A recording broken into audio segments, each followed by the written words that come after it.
Hello, I am Endlessness and welcome back to Final Fantasy VII Ever Crisis, and in this video I like to cover the battle ranking events. This time we have two bosses we can choose, and which one you do depends on your account and team. First, Airbuster is for magic lightning teams. We don't have much for lightning magic, some AoE lightning weapons with Thundaga A, Lucia with Thunderbird, and now Kirin Tifa with the Monster Hunter set. So if you pulled on Tifa's banner and have some strong magic lightning weapons, this boss will be perfect for you. But then we have Reno, who I think is more suited for a lot more people because he's for physical ice teams, and by now we have multiple physical ice arcanims and some good ice weapons, so a lot more people might have better gear for this boss. Also keep in mind that this is a battle ranking event, and the way they work is the stronger your team, the higher you can score. I only have Cloud and Zack for lightning, which are both physical DPS, so I have nothing for Airbuster, and that's why I'll be focusing on Reno. First, battle effects, and if you want to clear stage level 200 for the crystals, then you have to put every effect to max, but we're going for the high score and I will do stage level 194. But if you find yourself struggling, I recommend playing around with enemy P attack or enemy P-def and M-def effects and lowering them until you find that perfect sweet spot for you. Personally, I would lower enemy P-def and M-def first because you won't lose as much score bonus and you already have a healer on your team, so it'll still be very easy to keep everyone alive anyway. It also depends on your account because increasing score bonus percentage can give you a higher score, but remember, you gain more points the stronger you hit, the more damage you do. Even your highest one hit damage, and your score will be reduced by how long it takes you to clear a battle, how much damage you sustain, and etc. So, for example, stage level 174 could work better for you with a slightly lowered enemy defenses effect. With that stage level 194, the only effect I lowered is the sigils destroyed with command abilities. I changed it from -3 to -2, so this way I can still effectively break sigils and stagger Reno. I have Cloud, Matt and Zack in my team, with Cloud being the DPS, Matt being support healer and Zack being support DPS, but if you have Tifa with Ice Arcanum, she'll also be a great DPS in this battle as well, but this is the best team setup for me. I also think Aerith with her new camera set will be a great support here, and I personally tried two setups. My initial setup was with Zack with Twinkling Star and Matt with Bramble Spine, which would provide physical attack buff, and he'd only heal through regen. I got my highest score with this team with around 920,000 score, but then I switched Twinkling Star for Ceremonial Sword and Bramble Spine for Centipede, and this is the only adjustment I did, and I managed to get around 950,000 score simply because of that defense buff that Centipede would provide, while also keeping everyone at high HP, so all their secondary buffs would always apply. Also, my weapons like Pressure Ridge, Ceremonial, Centipede and Slick Beal, they are all below OB6, so they only provide mid buffs and debuffs, and they would be a lot more effective if I would have them at OB6 for that upgraded Command Ability Plus with high potency buffs. There's a 10% difference between every mid and high potency buff. I also didn't grade Shiva, so she's only level 6, and if you have her at higher level, she also hits much harder. And I also have to admit, those half anniversary weapons with party attack buff, they give me a significant power boost. Matt has Glenn's Stream Slasher that gives Cloud and Zack around 500 physical attack boost. Few notes. At the beginning of the battle, Wrathhound will poison and Reno will lock your character with highest HP in the pyramid, so ideally want your support to be locked because Cloud and Zack have sigil boost slots to break and stagger Reno. Matt has highest HP in my team, so I know he'll always be the one targeted. Also, in those few seconds of stagger, you want to kill the Hound, buff your defenses, and then it's crucial, you want your biomateria to successfully poison Reno. If bio doesn't apply, quit and retry again, because if you quit you only lose 1 stamina compared to 15 per try, and you want bio to apply because it's 3 ADB on Matt, and at this point you don't have a lot of ADB to waste, because you also need to debuff Reno's physical attack. And Reno will only attack you with physical attacks, so physical defense buff and debuffing Reno's attack will be very useful.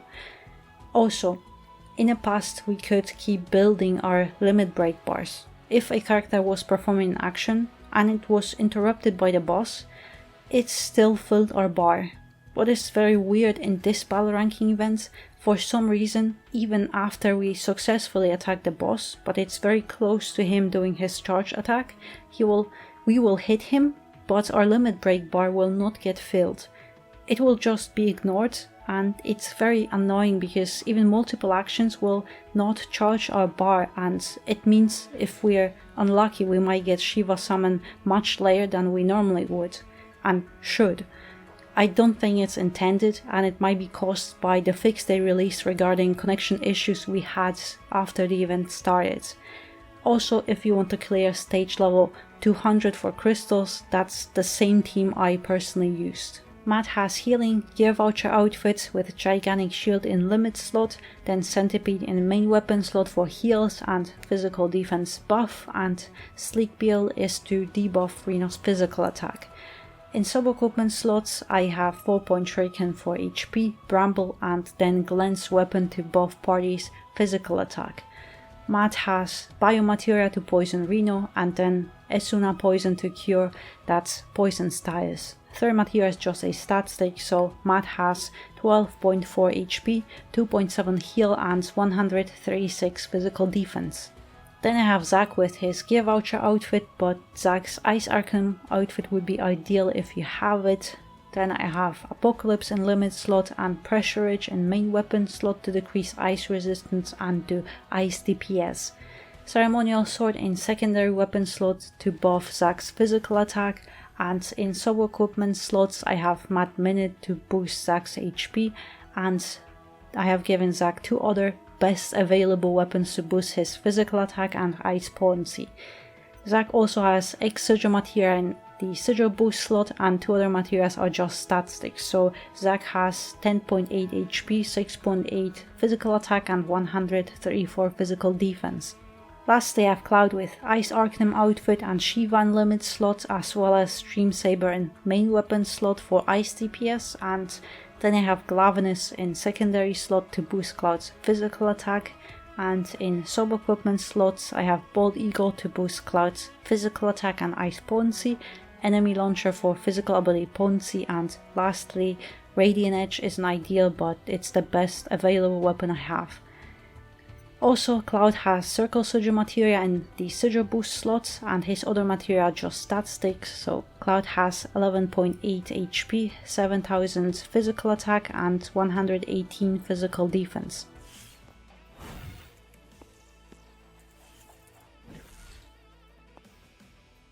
So, at the beginning of the battle, precast Esuna poison the character that will get hit, and I like to switch to Zack to ensure that sigils get destroyed as quickly as possible, and switch back to Matt to ensure that he doesn't waste his ADB. Also, switch your focus to your target to Wrathhound to ensure that Zack and Cloud kill him, but if you want to switch to any other character, do it quickly so Matt doesn't waste his ADB, because you still have to poison him.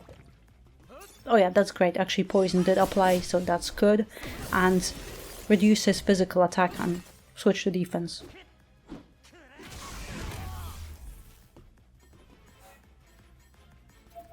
I switched to Zack because I want to apply his Ceremonial Slice physical attack buff, and then if you see that you're losing that physical defense buff, switch back to Matt for this.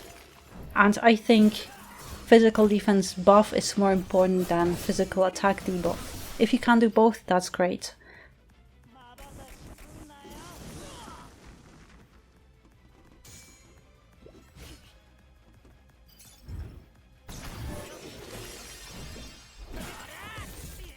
And also, yes, I'm not focusing on that bomb at all. I'm just trying to kill Reno as quickly as possible.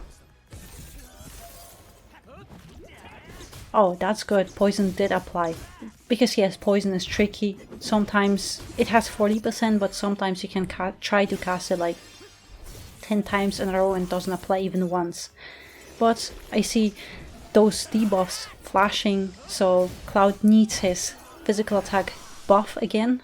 And then I'll try Shiva. He should be dead. Oh, that's actually very nice. It's the first time I managed to kill Reno before his charge attack.